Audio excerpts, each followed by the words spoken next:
Joe Rogan found Isaiah 53, a passage written centuries before the birth of Jesus, preserved in the Dead Sea Scrolls describing the crucifixion in detail before it happened.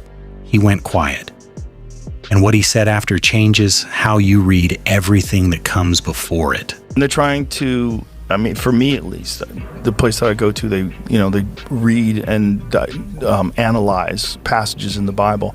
I'm really interested in what these people were trying to say, because I don't think it's nothing. There's a lot of atheists. For years, Rogan represented something very specific in the cultural conversation. He was the guy who asked hard questions without a filter.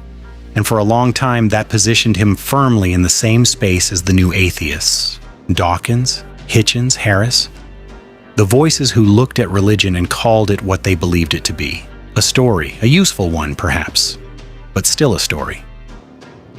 Rogan was drawn to that. He said so himself.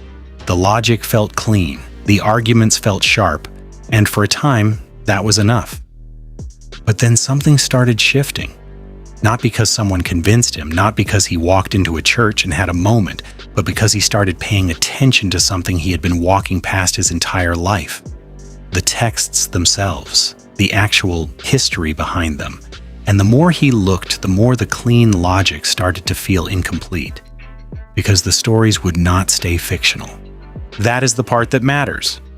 Because anyone can dismiss a myth. Anyone can look at a flood narrative and call it symbolic. Anyone can read about a resurrection and decide it is metaphor. That is the easy move.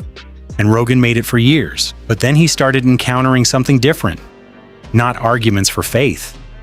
Evidence attached to the stories themselves. He started talking about the flood narratives, not just the biblical one. The ones that exist across every major ancient civilization, independent of each other.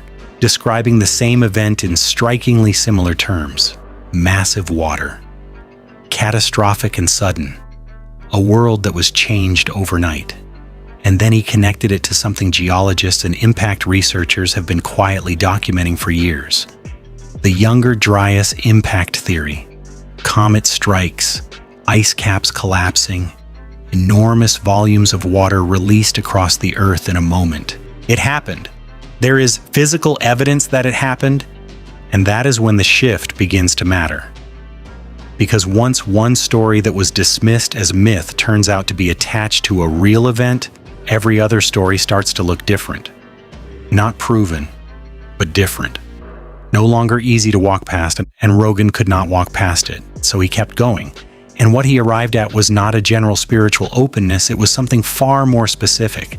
Something that has been sitting in the middle of the Bible for thousands of years, largely overlooked by the same people who claim to read it. Isaiah 53, written centuries before the birth of Jesus, preserved intact, found among the Dead Sea Scrolls, copied by hand, and sealed in clay jars in the desert, hiding in the dark for 2,000 years until someone pulled them out and unrolled them and read words that described something that had not happened yet. A man despised and rejected. A man acquainted with grief, wounded for the transgressions of others, led like a lamb to slaughter, making his grave with the wicked, numbered with sinners. This was not written after the crucifixion, it was written before it, long before it. And it describes it with a specificity that does not read like coincidence. It reads like something else entirely. And Rogan sat with that. Because Isaiah 53 is not alone. That is the part that needs to be said clearly. It is not an isolated passage that can be explained away as vague enough to fit anything. It is part of a body of scripture that was written across centuries by different people in different places, all describing the same figure in terms that only resolved themselves when a man from Nazareth walked into history and the pieces locked into place. Rogan recognized that, openly, on air, to an audience of millions of people who did not grow up in church and who do not have a theological framework for what they were hearing. He said it plainly, the Bible is not nothing. The stories are not fairy tales, and Jesus is not just a useful symbol for how people should treat each other. He is a historical human being, documented, described consistently across every account of people who knew him, with a story that was written down before he arrived, and an impact that has not faded in 2,000 years. That is what Rogan said, and it is not what anybody expected from him. But here is where the script changes, because the easy version of this story ends there. Rogan found faith. The skeptic came around. The church wins the argument. Everyone feels validated and moves on. That is not what this is, because Rogan also said something else, something that does not feel like a celebration, something that sounds more like a warning.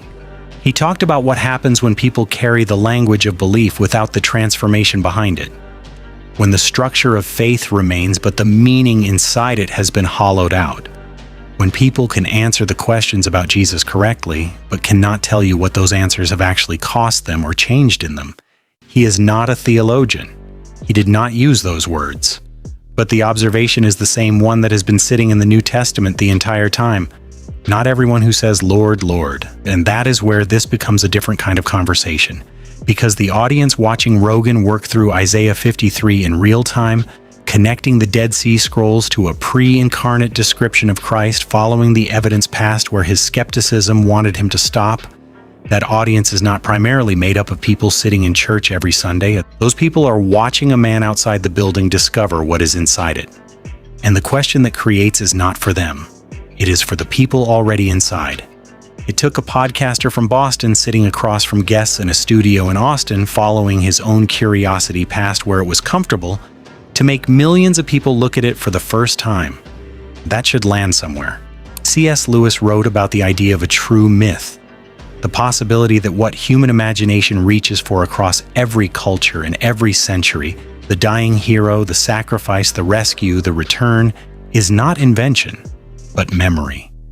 A deep knowing written into the structure of human consciousness that points towards something that actually happened. Rogan arrived at that same place, not through Lewis, through his own path, through geology and ancient manuscripts and a conversation about what these people were actually trying to say when they wrote these things down and hid them in jars in the desert and hoped someone would find them someday. Someone did find them. And what was written on them described a man who had not yet been born. And that man came, and he died in the exact way that was described, and he rose. And the question of whether that is true or not is not a question that can be answered from a comfortable distance. It requires the same thing Rogan did, following the evidence past where it is safe to stop. The church does not need Joe Rogan to validate the resurrection. That is not the point. The resurrection does not require his endorsement or anyone else's. But his arrival at this place through this path in front of this audience at this moment, that is not nothing. It is a mirror, pointed inward, at the people who have held this story their whole lives and treated its urgency like a settled matter, like something that could wait, like something the world would eventually come around to on its own. The world is coming around, through unexpected doors, by unexpected people, following unexpected paths. And the question it leaves for the church is not whether the story is true. The question is, what have you done with it? Because the man who was not looking found it anyway. And the people who were supposed to be sharing it have some explaining to do.